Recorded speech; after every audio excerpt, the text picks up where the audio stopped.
I'm going to do this bit first. Okay. Notifying viewers that I'm live.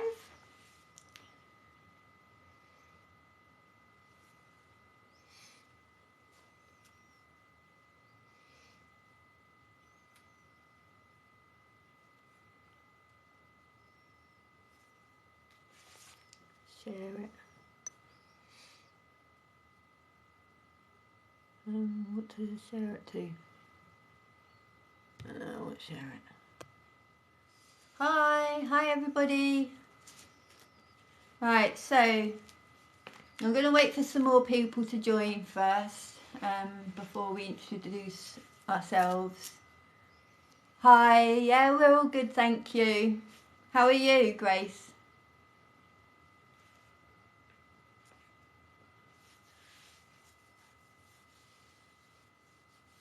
Right, so today we're going to be Oh, you're missing your uncle. Oh, I'm so sorry to hear that.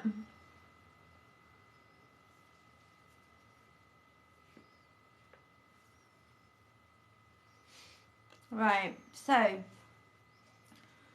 we're going to be doing this live. It is about domestic violence because 2 women are murdered each week, which is terrible, isn't it? Yeah. I mean, you don't even hear about it on the news or anything, do you? No. So that just says how common that is, actually. Yeah. 1 in 4 women are abused and affected by domestic abuse. And 1 in 6 men in their lifetimes are abused. And we can't forget about men that are abused as well as women, because for men I think it's even worse, isn't it? It is, yeah, it is. There's a lot of stigma about it just being men that are the abusers, but it happens to men as well, doesn't it? Yeah, and they don't have as many places they can go without, neither do they? No, there's quite a lot of women's refuges, but you don't hear of a lot of things out there for the men as well. Yeah. I'll send you some Reiki healing later, Grace, if you'd like me to send some Reiki healing to you.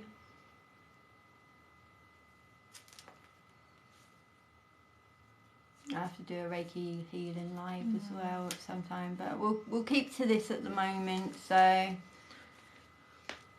oh, bless you. Right, so first of all, I want to introduce my friend Kelly. Hello. Because we've been like really good mates, but the way we became good mates is through domestic violence. Yeah.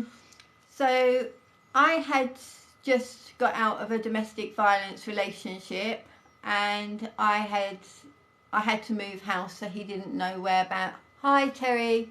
So I didn't. I had to move house, so he didn't know where I lived. And I ended up moving next door to my friend Kelly. Yeah. And that was, how long ago was that? That was 2018, so... No, not 2018. Oh, sorry, no. 2098. Yeah, 98, Yeah, so that was, gosh, 24 years ago. Yeah, 24 years ago now, a long time ago.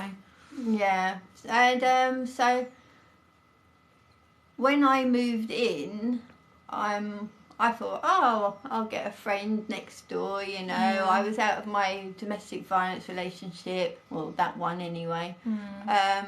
And I went out in the back garden, and your partner used to talk to me sometimes in the back garden, didn't he? But he was a bit offish. Yeah. And he'd shout at my children, so... Yeah. But yeah, so... little did you know at the time that I was actually with an abusive partner. So you'd just come out of it, and I was right in the thick of it. So that was really good that life brought us together, really. Yeah. Because you've been a great help with me and me getting through it all. high survival and managing to finally get away. And we ended up being really great friends, even though he tried to stop us from actually meeting. Yeah. You know, we became really good friends, and that, you know, that just goes to show you that something good can come out of something so horrific, really. Yeah. But our day's going really well. We haven't seen each other in a while, so Kelly came round today, and I thought, you know, I just put on her saying, Kelly, do you want to go live today? You know, do this domestic one for domestic violence, just to help people notice what the signs are. Because when I got with my abusive partner, a lot of the things that were happening I didn't actually recognise were red flags, and I just shrugged off a lot of these traits without realising how much it could spiral and get out of control, and before you know it, you're just totally under control of someone that's abusive and a narcissist, and you struggle to get out of it. Yeah, because they do say love is blind, don't they? Love is blind, And totally. You don't expect it, and when you're not expecting it, you know, you don't want your abusive partner to be an abusive partner. You don't want to even see them like that, do you? Because at the time you're quite happy in that when you're first with someone, aren't you? Yeah. So, oh, that's good, brilliant. Yeah, thank you. So sometimes we see the warning signs, but we dismiss them.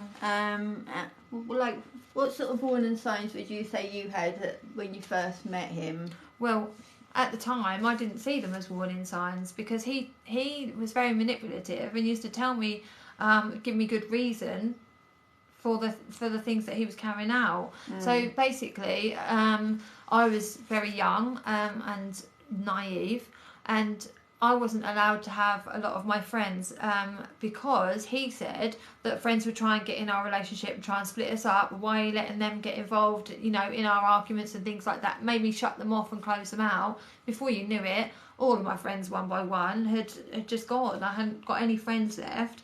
But because I was so young and naive, I thought he was my whole world. I didn't care if I lost friends, because all I cared about was being in a relationship with him. And that's what happened, isn't it? So, my partner is lovely, and they call me Princess and Babe.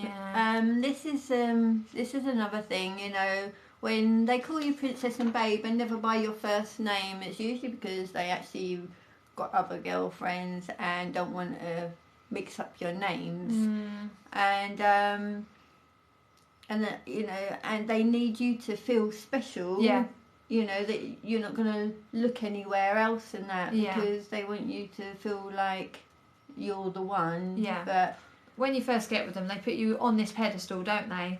They might be really, really nice to you, flood you with compliments, even buy you things, just to try and win you over and make you think that they're everything. But it's a way of them slowly being able to control you. And that's the thing. And also, like, you know, if you're with someone and they call you Princess and Babe, you know, maybe it's like, you know, that they are being nice to you. But if you was to say to them, please can you call me from my first name, because it, you know, then you can call anyone Princess and Babes, can't you? So, if you ask them to call you from your first name, but they still continue calling you Princess and Babe, I would say, well, actually, you know, that is a red flag there in itself. So my partner loves me so much, they walk with me everywhere to keep me safe. Yeah, they say to keep you safe. But again, this is another red flag and another trait of theirs, not to keep you safe, but for them to be able to keep their eye on you so that they know where you are and what you're doing at all times. Yeah, definitely. Like, you know, when you're first with someone and they say to you, oh, I'll walk you, it's called controlling. That is a terrible situation to be in, Terry. You know, because you don't even see it yourself when it's first starting, but once you know, start, when you get out of the situation and you learn more, you can see back on how it started, and that's why we've come on here to try and try and put it out there to others that maybe can't see what situation they're in at the moment, and to help others, basically. Give some understanding to people that might be still in a situation like that and not recognise these as red flags, just think that it's the norm. Yeah, and it's not just women that are abused, it's men too. So I just want to keep saying that, because I don't want it concentrated on just women, because women have a lot more help than what men do. Right, so as I was saying about them walking you everywhere, so to start off with, they might say, oh, I'll walk you home, and something might happen to you on the way home, even though you've walked that road 100,000 times before. You suddenly think to yourself, oh, he really cares about me, walking me home, but you could understand it if it's like late at night, couldn't you?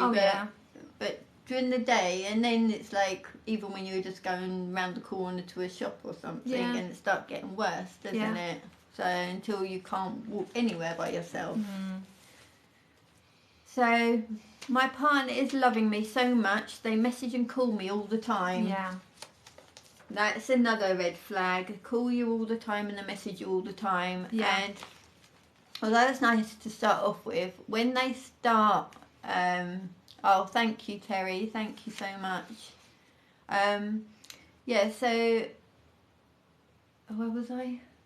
About message and call them all the time. All the time, So when you're getting messages, the most red flag is when they're messaging you and you don't reply straight away, because maybe you're doing the washing up, or if you've got a baby, you're doing the baby or whatever, and then you come back on here and they put exclamation marks and that. Like, where are you? What are you doing? Why aren't you answering my text? Exactly. And then that is one big red flag. And I find as well, it gets to a point where if you want to pop to the shop or something like that, instead of you just saying, oh, I'm going to go to the shop or whatever, you automatically ask them to go with you, because it's not worth the hassle of them constantly ringing up your phone saying to you, oh, where are you now? Who are you with? Did you see anyone on the way? It's not worth all that stress. So you end up finding yourself asking them to go with you. Or like I used to say, is it okay if I go to the shop and get some bread? Why am I asking this person if it is okay for me to go to the shop to get some bread? He's not my dad, not my mum, know.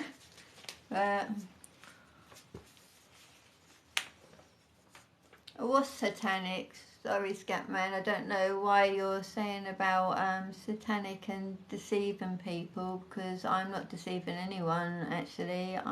We are here to help people get out of situations when, you can actually save people's lives. This isn't just a hate against men either, because we have said it happens to men as well. So we're well aware that it does happen to men as well. So we're not just on here hating men, trying to warn everybody against men, because that's not the case. There are so many victims that are male as well, that are afraid to come forward because of all the stigma around it, and the embarrassment around it. So we are here to help male and female. So my friends and family keep warning me, but they don't know them like I do. So your friends and family are usually the first people to say, oh, why is he doing that? Or, and you cover up for them all the time. You defend them all the time. You say things to defend them all the time. If they question, oh, why is he doing that? Oh, because we just jump to their defence straight away all the time.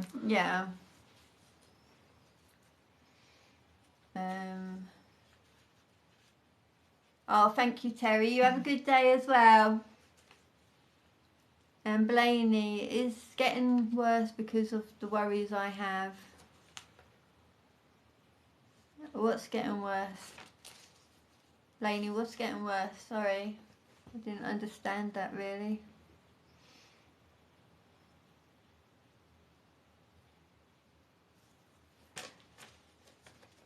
Right, so maybe Blaney will explain a little bit more in a minute.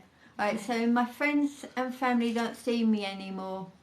But hey, I'm okay. I'm with my partner and my children. Yeah. So when I first got with my partner, and we first moved together, if my family came round, he would make them feel so uncomfortable that they wouldn't want to come round, or they would see things that are not right and they'd speak to me about it. And because I was jumping to the defence of my partner all the time, they obviously didn't want to be put in that position where they're trying to stick up for me and defend me, but I'm sticking up for him.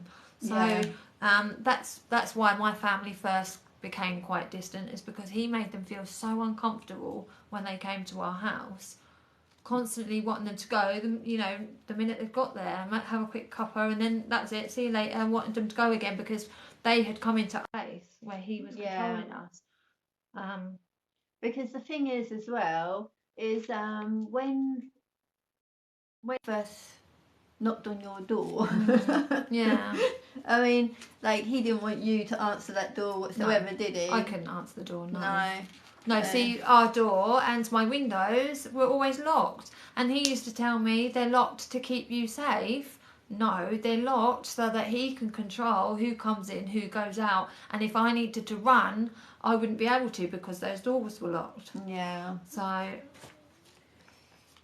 and they can't give me an advance until that's sorted. They won't even advance me £10 for mental health. Did you not get your household payment today?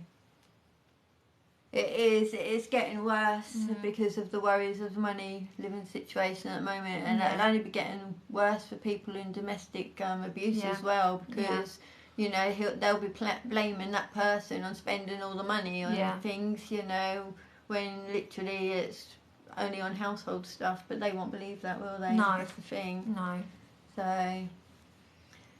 I can't go out on my own anymore because my partner gets so angry. This was something we was talking about earlier, wasn't it? Yeah, we were talking about that earlier, yeah. And as Kelly was saying, when she wanted to go out, I'll let you talk about when you actually wanted to go out. It's just not worth the stress and the hassle. When we sort of first got together, and I did still have a few friends, if I wanted to go out with my friends, it'd be, oh, where are you going? How long are you going to be? And then I would get dressed to go out, and he'd say, oh, are you going out wearing that, are you? To make me feel so uncomfortable, like I had to get changed. And he would tell me what was acceptable for me to wear while I went out. And it got to the point where if I was out, he'd be ringing my phone up all the time. Where are you? How long are you going to be? Who's with you? Oh, I bet he's there, isn't he? So it was so much stress going out. That you just don't bother anymore, because you know that you're going to get all this earache and all this ag and all the abuse as well when you come home about who you've seen, who you've been talking to. So you end up just shutting yourself down and not wanting to go out because it's not worth all the hassle and the abuse that you're going to get when you go home. Well, the other thing that used to happen with me was they'd start a whole big argument before you went out. Yeah. And then you couldn't go out because they would go off out themselves, and you're left with the children who they were supposed to be looking after. Yeah. That was the other thing, wasn't it? So, ex-army, and they've put me in a hostel with nothing to live on. I have to wait till they sort it out. See, that's another thing, isn't it? Like, soldiers and that, and they come back and they haven't even got nowhere to live, half of them. No. You see them on the streets, don't you? I know. But that is another subject as well. So, I have to like and do what my partner likes, and I'm losing myself. Yeah. Actually, by that time, you've probably already lost yourself. Yeah. Because if they're not doing things that you actually enjoy doing, and you're just doing everything that they're enjoying, you're becoming them in a kind of way, because you're not doing anything for yourself. So you lose yourself, and you don't even know who you are anymore, do you? No, you do lose yourself. And those things that you used to do, had to have time to yourself or time with your friends, they've just gone now because all the abuse and the hassle are involved around it. You just don't have your identity anymore. Yeah. And you don't even see, you don't see it, do you? No. And even at that stage, you don't really see that you've lost yourself. No. You're just in this continuous thing, and other people may see it, but you can't actually see it yourself. And this was another reason why we wanted to do this on here, was because so people can recognise that they are actually going through an abusive relationship, and we don't want anybody in an abusive relationship, because I'm so much happier now, aren't you? Yeah, so much confidence and everything now, Because your self-esteem and everything goes, doesn't it? Yeah, it does. They grind you down until you feel worthless. Yeah, I mean, they tell me I'm useless, and they say not even your friends and family want you. Yeah. And you do feel like you're useless. Yeah, and that's all part of isolation. They tell you these things to manipulate you, to isolate you and make you feel isolated as well. Yeah. To make you feel that what they're saying, actually, they're right. My mum doesn't want to speak to me, or whoever in the family doesn't want to speak to me, so they're right, actually.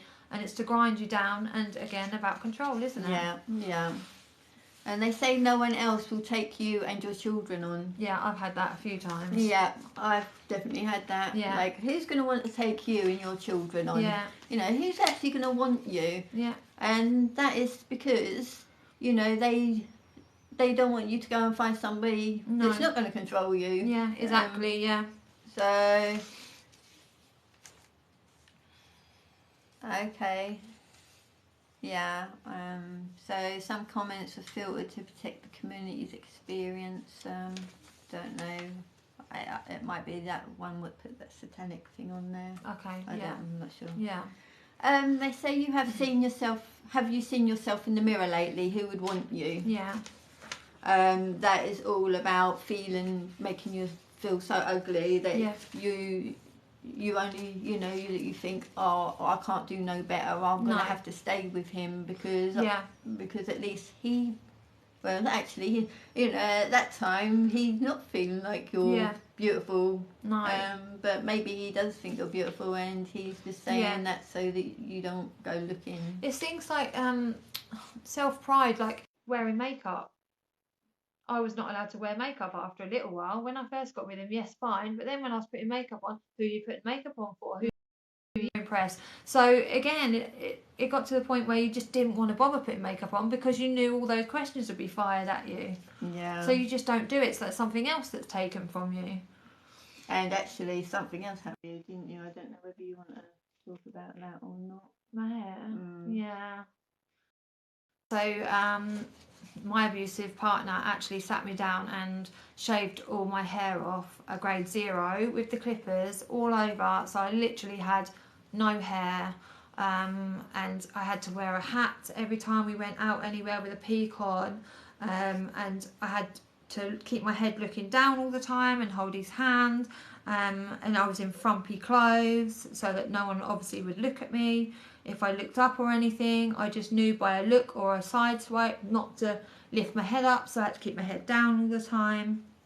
But when he shaved my hair off, I was in tears when he shaved my hair off, because that's me, that's part of me, and I looked awful with all my hair shaved off, and that was his plan all along, is to make me look as bad as possible so that nobody else would look at me. That's right, yeah.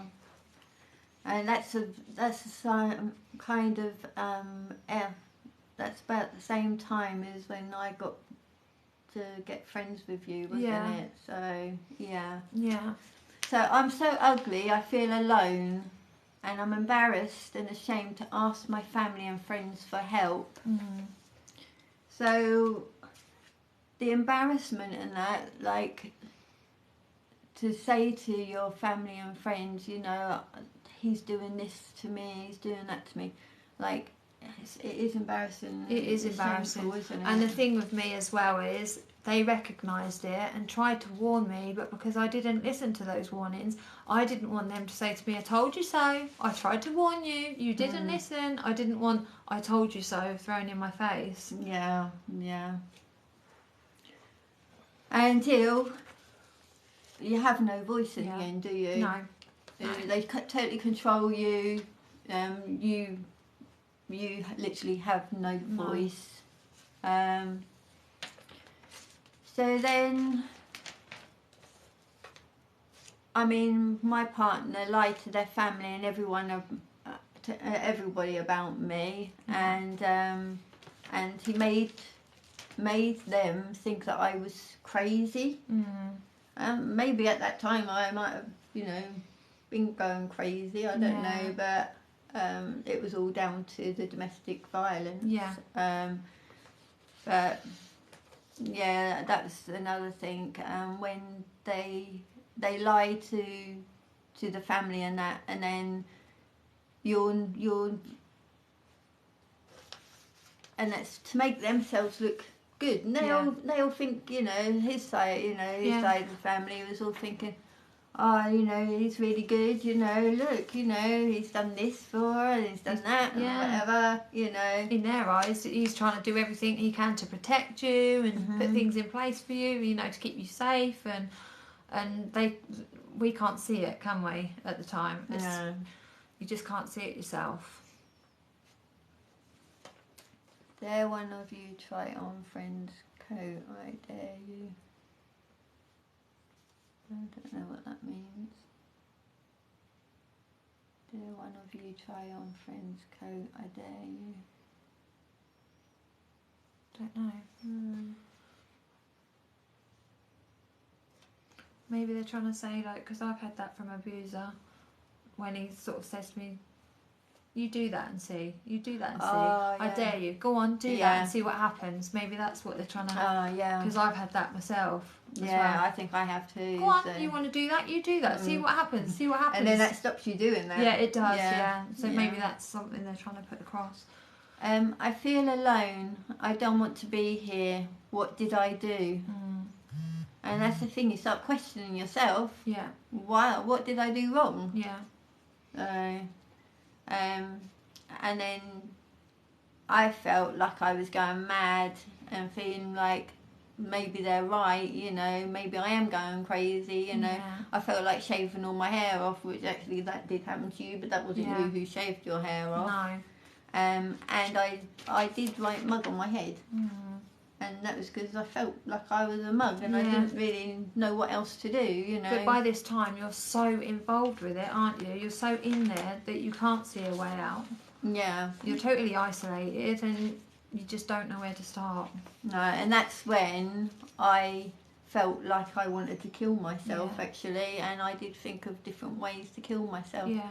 But the thing that got me not going that far was because I had children. Yeah. And it's my children that saved me, really. Yeah. Yeah. So. But then I suddenly got brave and I called the police. But when the police came, they didn't actually do anything. Yeah. Did this happen to you? Or? Yeah, I've had this as well. They give the police explanations and downplay it. They say, they downplay the situation of what's happened, or oh, she's all right. We've just had a bit of an argument. It's fine. She'll be all right in a little while. She'll calm down. Everything will be okay again. And then the police don't take you seriously, do they? No, they don't. And quite often as well, the police won't arrest a partner unless they've actually gone to that point of physically abusing you. And not all domestic violence is physical abuse. Yeah. So many people think that you're in a domestic violence only if they put their hands on you and abuse you. It's not about that. It's financial abuse. There's all sorts of different abuse, isn't there? Yeah. It doesn't have to be hands on. So suddenly, so now I've suddenly called the police because I've got brave, and they don't do anything.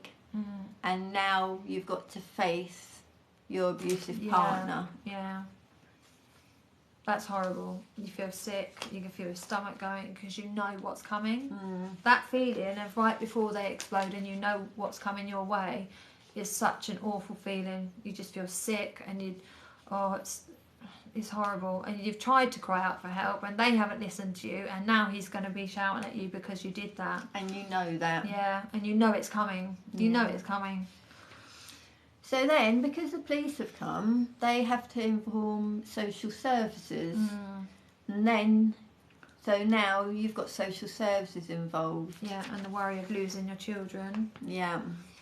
So not only have they lost yourself, now you've got all this to deal with, when you can't even deal with things yourself, really, can you? No. Like, because of your self-esteem and confidence and everything else is gone, you're having to be strong now, even stronger still for your children. Yeah. And with social services on your case as well, you know, that is a very hard place to be in. Yeah. And a lot of women do actually lose their children through domestic abuse. Yeah. So in my situation, the social services believed them and my partner's family, which was all lies, and they would make up things, and it would just go against me even more. So then that's turned everything against me, and they actually wanted to take my children at one time, you know. But I thought to myself, I may have lost myself, but I will never lose my children. Never, ever. So my first domestic violence relationship, I didn't have my son until towards the end of our relationship. So I was with him on my own for 4 years without children. And then I finally managed to leave him when my little boy was 2. But unfortunately, I went into another abusive relationship, my second abusive relationship. We had our children, so then my children were in that environment as well. So I'm the same as you, with social services stepping in the second time around for me. They put my children on child protection, actually, because I was putting the needs of my partner before the needs of my children, which now sounds awful. Nothing should ever come before your children, but when you're in that situation and you're scared stiff of your partner, you will do anything to keep them happy and keep them quiet and them settled above everything else, and you can't prioritise and see it yourself. So social services stepping in, that actually opened up my eyes, really, because they gave me a choice, him or your children. And I was not going to lose my children. Yeah, see, for me, my abuser kept coming back and causing me loads of trouble. And every time they came back, I didn't want to call the police anymore, because I knew that was going to get back to social services. Exactly, And but I didn't want them finding out that he had come around and done whatever he'd done, you know, because otherwise they're going to say, why aren't you telling us the truth? Yeah, exactly. But if you tell the truth, they kind of twist it, and when it goes back to your meetings, they're saying, oh, this is still happening there. Yeah. You know, when you've got rid of them, you know, you know, but they just kept coming round. And even like I had a non-molestation order out, and they still come. So it was really hard. Like, I think social services should do more to help the person that's staying with the children, and think about other things that's happening at the same time. Exactly. You know?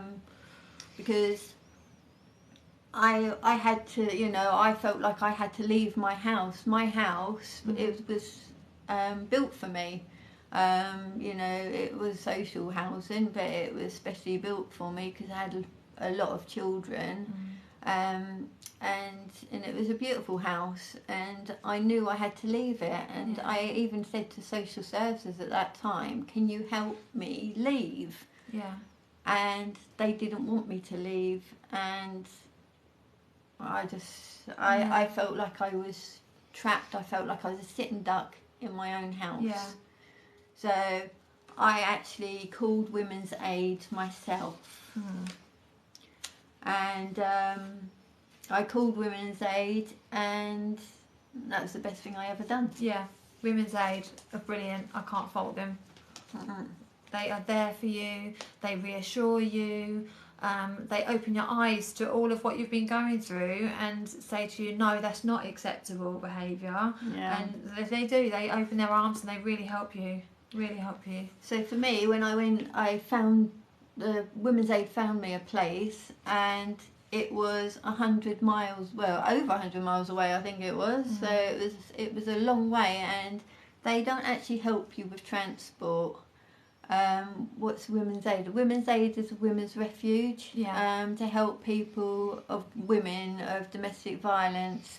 I do believe there is men's aid now for men who are abused, because we did have a friend, didn't we, who was abused by his wife. Yeah.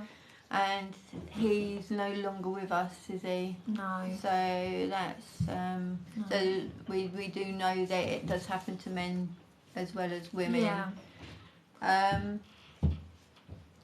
So we had to leave and go over 100 miles away. Now, when I knew I had to get out. Thank you so much, Elle Walker. But yeah, so I had to get to 100 miles away, and before this happened, I knew that I needed to go. So I was secretly saving some money in case I needed to go somewhere away. I was secretly putting the kids' clothes into piles so that I could quickly just grab a pile of clothes, knowing that they had everything they needed in that little pile of clothes. Yeah, and it's important to put important things like birth certificates, passports, medication, medication as well. Anything that's really important like that, to also put that. I mean, because clothes are good to take, but they can be replaced and purchased. Your birth certificates, your passport, your medication that you need for yourself or your children, put them in a safe place as well. And don't pack your stuff properly until you know that you have actually got a place, because something that happened to me was that one of my abusive partners, because I have been in a couple of abusive relationships, because you tend to go back to the same sort of people. One of mine worked night times, and I thought to myself, I'm going to go in a refuge when he's at work. And I had got some quilt covers. I'd shoved loads of stuff in these quilt covers. I've got the kids all downstairs in the middle of the night. And I told them to go and get a toy each, their favourite toy. And I phoned Women's Aid up, and they said that they did not have no spaces. And I was like, what do I do now? I can't go and put all this stuff back in that. And I was dreading for the time that he came back in the morning. Yeah. But when he came back in the morning, he was like, what was you doing? Why is all this stuff here? Yeah. And I said to him, I packed, but I couldn't leave you because I love you too much. And he was like, I'm so glad that you didn't leave. Yeah.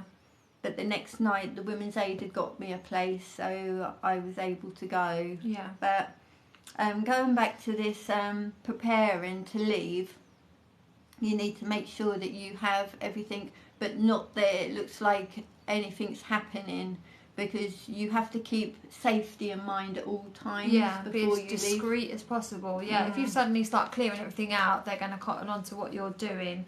So yeah, discretion. Just get what you need. Yeah, and just put them in like little piles, so it doesn't look, so it's still in the drawers or whatever, so you know exactly when you need and want to get out. Yeah. You can just grab everything, put them in the bags, and just leave. So I had I had about £300 I think saved up at the time. And I called a taxi, and it cost me £250 for them to take me and the kids. Wow. And because it was a minibus, I actually grabbed a telly and that as well. Oh, did you? Yeah. So I did grab a few bits out of that. But then you've just left a whole life. Yeah. Everything you've known, anyone that you're familiar with, or your surroundings. You just have to literally up and go somewhere. And when you go into women's aid, they normally do tend to put you in a different area from where you're from. Yeah. So that if your partner comes looking for you, they're not going to be able to find you very easily. Yeah, yeah. And you have to not even let anybody know where you are. And that was a hard thing as well. Yeah. You're starting off a brand new sheet, aren't you? Yeah, yeah. So, so we left our forever home. And you end up in a strange place with strange people, because some refuges you have to share, don't you? You share the kitchen and the living room. Kitchen and the living room, yeah, and the bedrooms. But the refuge that I went when I had to go over 100 miles away, I had my own place, so I had my own kitchen, my own living room, I had my bedroom, so it was like a little house on the refuge. Yeah. And there's strange people there, but the people, because you're still actually onto the refuge, so when you open your front door, you're in the actual main refuge part. You don't go out onto the street. No, so you are safe. You're still safe. And so all the mums and that, I suppose it'll be all the dads and that in the men's one. Yeah, in the men's one. You know, you mix, so you get to share your experiences, and actually, you know, it enlightens you to how common it actually is as well, doesn't it? Yeah, and it's nice because you can chat about things that you've been through, and that is not till then. Certain situations like that where the penny drops and you think, all those red flags and I just didn't see them. You can really relate with other people, can't you? Yeah, that's one of the reasons why we thought we'd come on here today to do this together, because we've been been through it both together, you know, at different times and that as well. That other people know that they're not the only ones out there, and there is a life after this. Yeah. So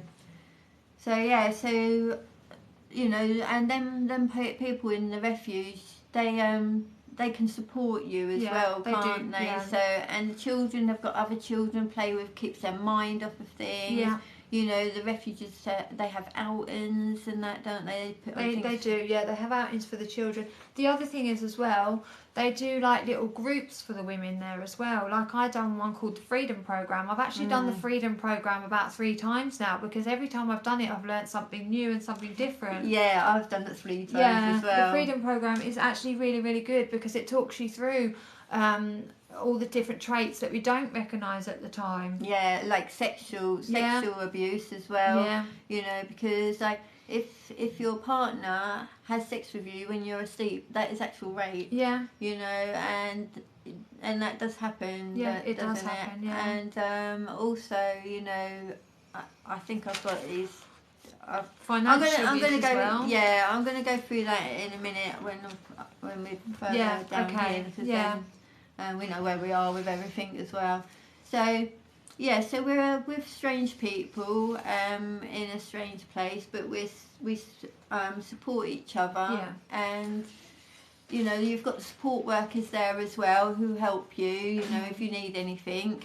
But the main thing when you go into there, that you are actually safe now. Yeah. So, no, we're not. We're just best friends. No. Well, we're just best friends, you know. We've gone through a lot together. Yeah. And, we're like big support to each other. Yeah.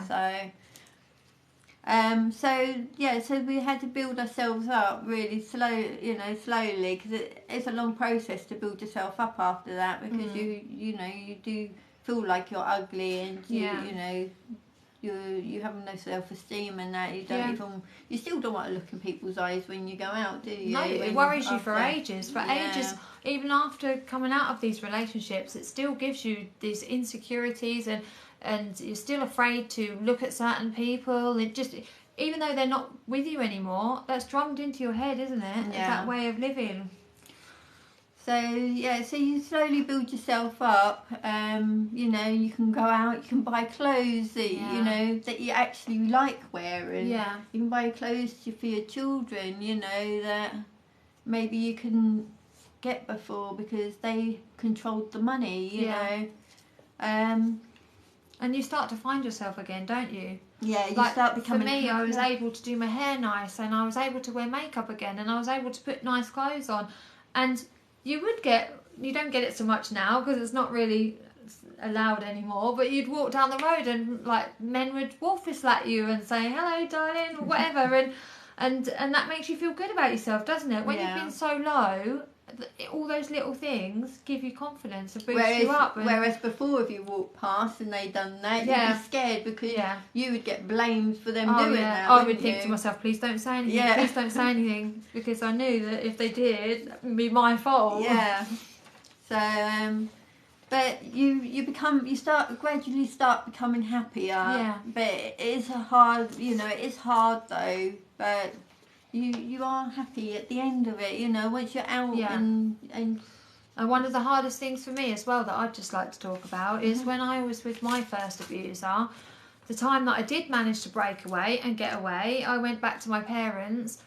He was on the phone all the time, crying, pleading, oh, I won't do it again, I'm really sorry, please come back to me, I'm nothing without you, I'll change, I promise I'll change, and they don't. But at the time, because you have been in that relationship with them, you do often tend to go back, don't you, sometimes? Yeah. They're crying on the phone to you, please, they promise to change and everything, and they don't.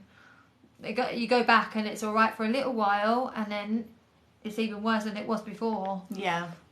So please try not to fall into that trap. Empty promises that they'll change and things will be different, because quite often than not they won't. No, they won't. No. I've gone back and actually it just got worse. Yeah. And because then they blame you for going in the first place, and now they're watching you. They watch you even more, And the thing is as well, they're prepared for you to run, so they do know. They watch over you like a hawk. They, you know, it's harder each time that you go back to then get away again, isn't it? Yeah, definitely. So then I'm in the refuge, and 6 months later, it could have been actually longer. My first time I went into a refuge away from my one of my very not so great people. Yeah. It took me 18 months to get rehomed. Yeah.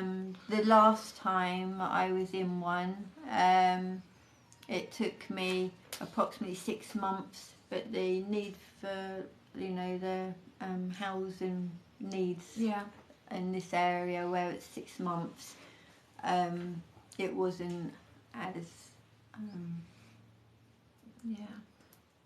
on demand so much. So so 6 months later I get a new home. It can actually take a lot longer than 6 months, that's what I'm trying to say. Yeah. So we've started again and we are free, and I have a voice. Yeah. And that was a really good thing, you know. You've got this new home, this new life, you know, you can be you. Yeah. And you find your friends, or new friends even, and your family start coming back together, and you feel happier, don't you, and more confident. And also it puts your guard up a bit. It does put your guard up a bit about getting into new relationships, doesn't it? And makes you more aware of certain traits. So I've got into relationships since my abusive relationships, and as soon as I have seen any little red flags, I've pulled the plug. I've said, nope, sorry, this isn't working for me, gone a separate way. Whereas before, I'd have easily overlooked those things. Yeah, and that's the thing. That's why we've come on here, to try and put them red flags out there, so that you can see the red flags for yourself if you're in this kind of relationship, you know. Because we don't want anyone to be in that relationship, you know, that you're scared to be you. So that's exactly what you was just saying. My friends and family are back, and they do come back. You know, they never went really. They were pushed away. So, and the main thing is still have my children. Yes. And that was the most important thing. I mean, that's another thing as well. When I left, and social services actually didn't want me to leave. No, we're just friends. So when I actually wanted to leave and social services didn't want me to leave, I left by my own accord. Then I thought, do you know something, they're not telling me that I'm not leaving. You know, this is going to be best for me and my children to leave. Oh, thank you. So we go up there, and social services down here gets in touch with the social services up there. Yeah. And they say, you know, that they have concerns. So the social services up there said, well, was she in a violent relationship? And they've said yes. And they just said, well, she done the right thing then. You know, so so don't listen. I know this is really, I can't even go there because I don't want to get myself into trouble. But I just left, that's all I'm going to say. And the social services there said I done the right thing. Yeah. So, and the main thing is, I'm not scared anymore. Are you scared anymore? No.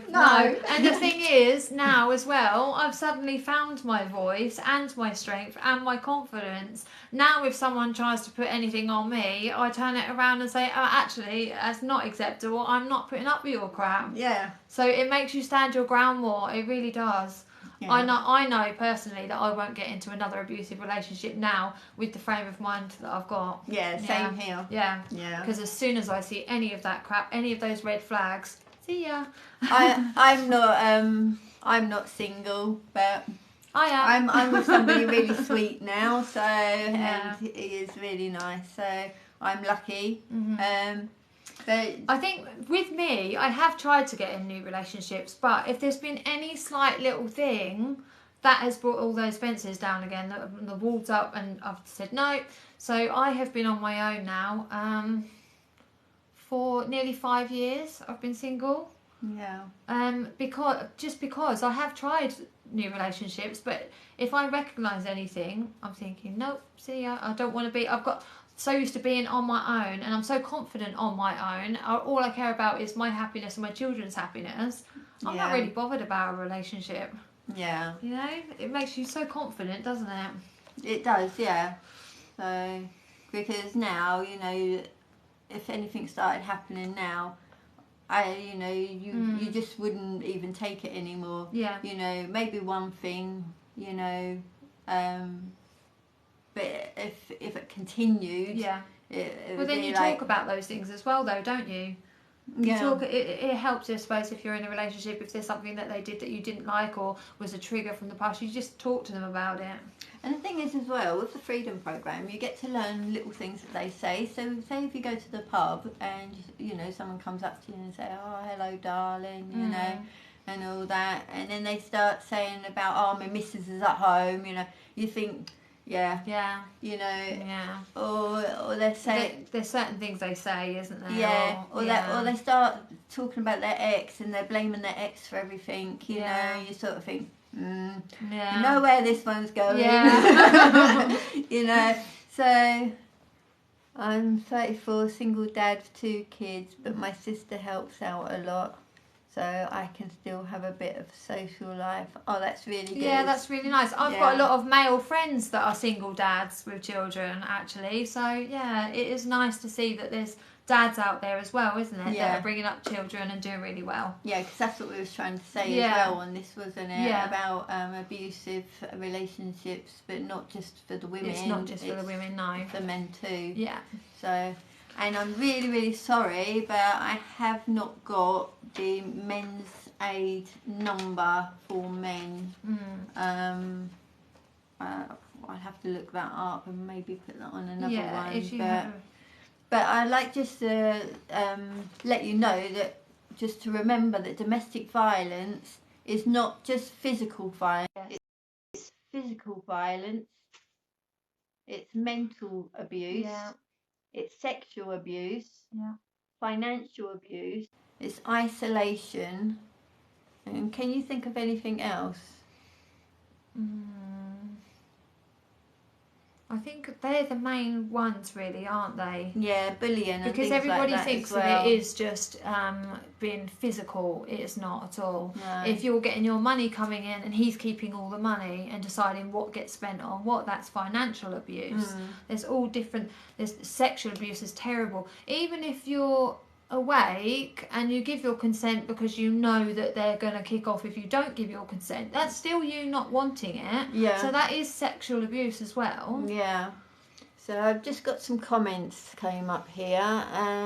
So my ex was abusive. She's in prison now for stabbing me. She had very bad mental health. And we're friends now though, and she's out in 6 months. Please do not go back there. That's all I can say.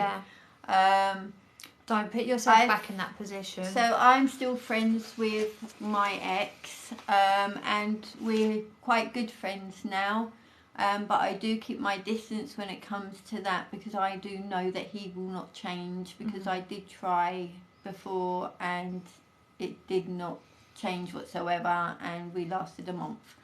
So so please just keep yourself safe,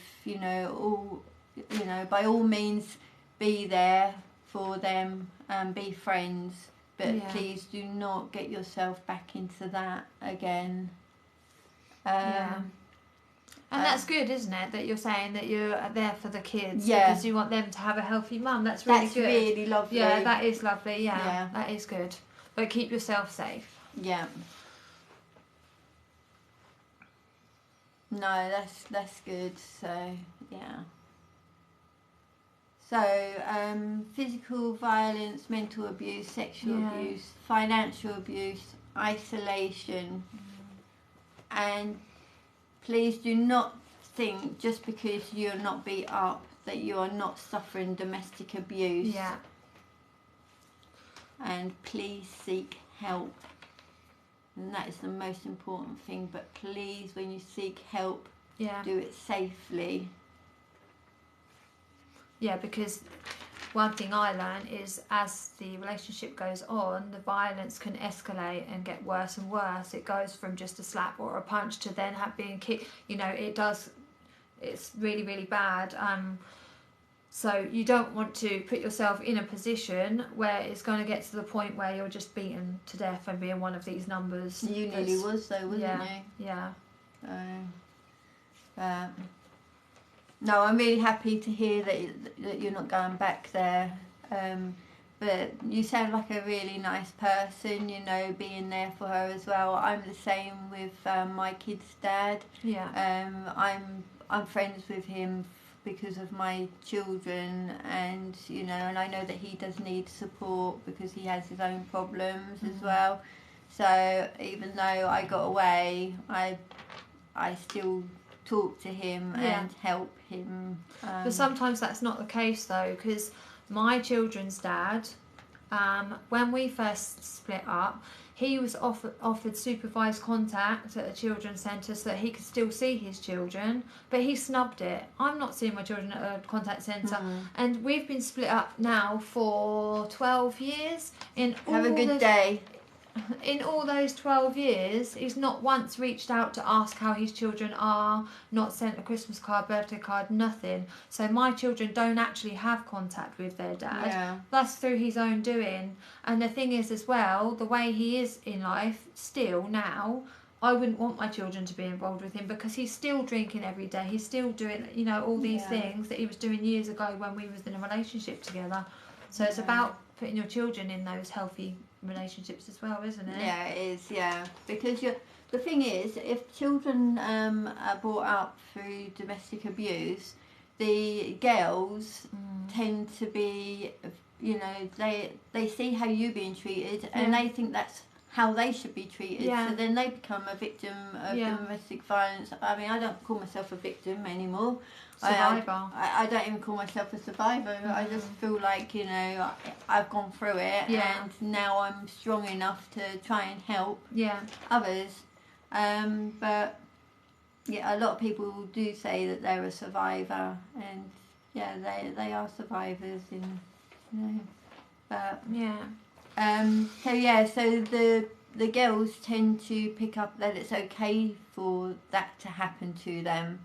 So then when they're older, they are much more likely to become in that kind of environment, situation, and the boys end up thinking that's okay to treat their girls like that. Yeah. And that's then you're bringing up an abuser and an abused. Yeah. So I've got boys, and I've always drummed into my boys to have respect for girls. Yeah. Always. Well, respect for everyone, but girls. Yeah. You know, speak to them nicely. Don't speak to them terribly. So yeah, I'm confident that they will grow up to be nice human beings. Yeah. So if you are with an abuser, because you must, like if you're with an abuser, you would have heard quite a few red flags there. Yeah. Please seek help, but only when safe to do so. I must express that loads. Only do it when it's safe to do so. Yeah, because they say the most dangerous time in a relationship for a woman or for a man is when they are trying to do that escape. Yeah. If they realise what you're doing, that is the most dangerous time for them. Yeah. So I'm gonna say some numbers now that if you're trying to get out of a situation, you can call these. They can give you advice, or they can house you safely. Now there's not many women's aid refuges around. No. There's actually more dogs' homes than there is women's refuges, which is really sad. It's actually really sad, yeah. Obviously I haven't, like I said before, I haven't got the men's. I'll try and find it while you're doing we'll try and find that while I'm doing this. So for England, women's aid number, have you got a pen and paper? It is 080820000247. That is England. 080820000247. For Northern Ireland, it's 0808021414. That's Northern Ireland. 0808021414. Women's Aid for Scotland. 0800-027-1234. That's Scotland. 0800-027-1234. Wales. 0800-8010-800. Did I do Wales once there or twice? Wales. 0800-8010-800.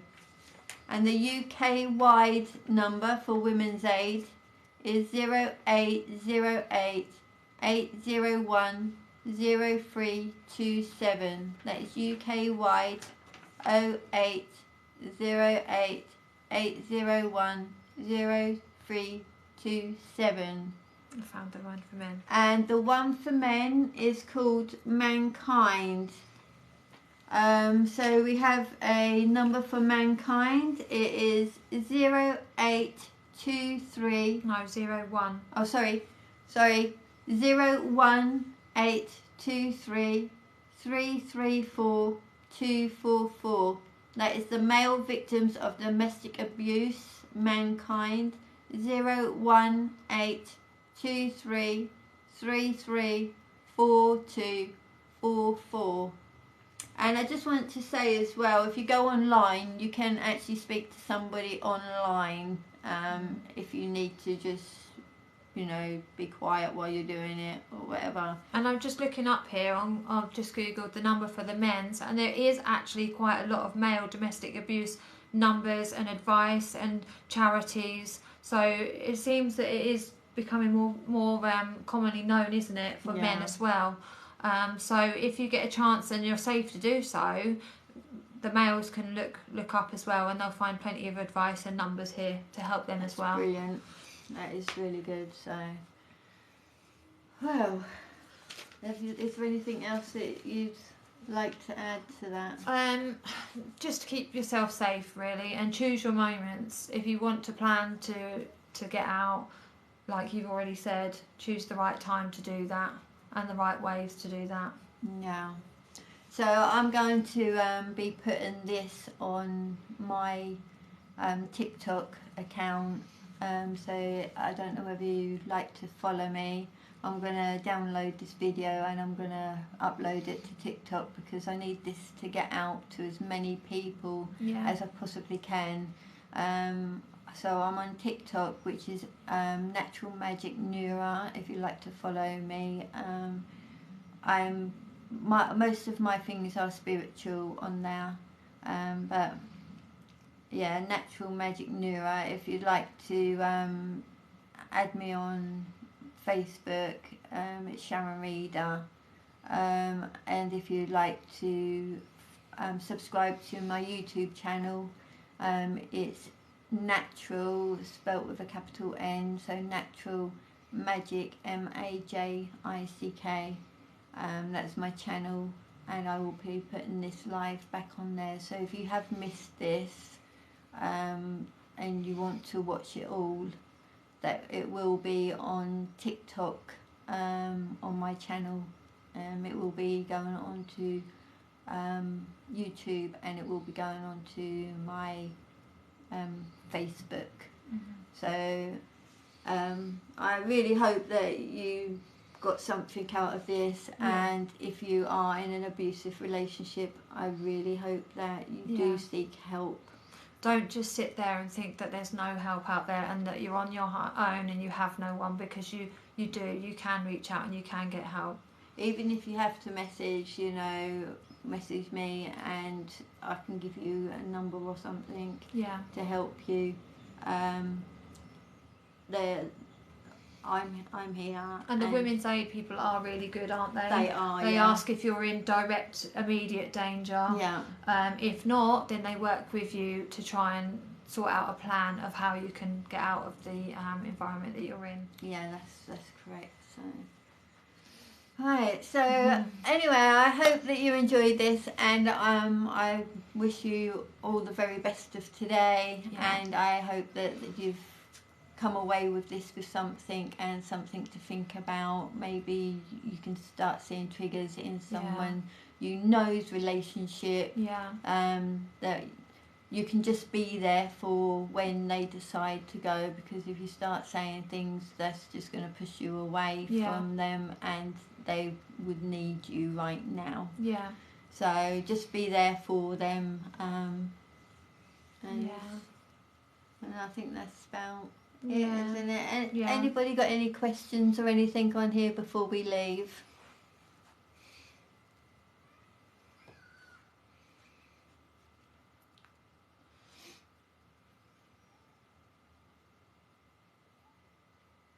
Nope, I'm guessing that we must have covered most of the things. Yeah, so. I think we have, Yeah. Okay then, well, have a really, really amazing day, and we'll be on here again sometime soon. Yeah, so. yeah. You're not on your own, there is help out there. Yeah, totally. Thank you. Thank you. Please follow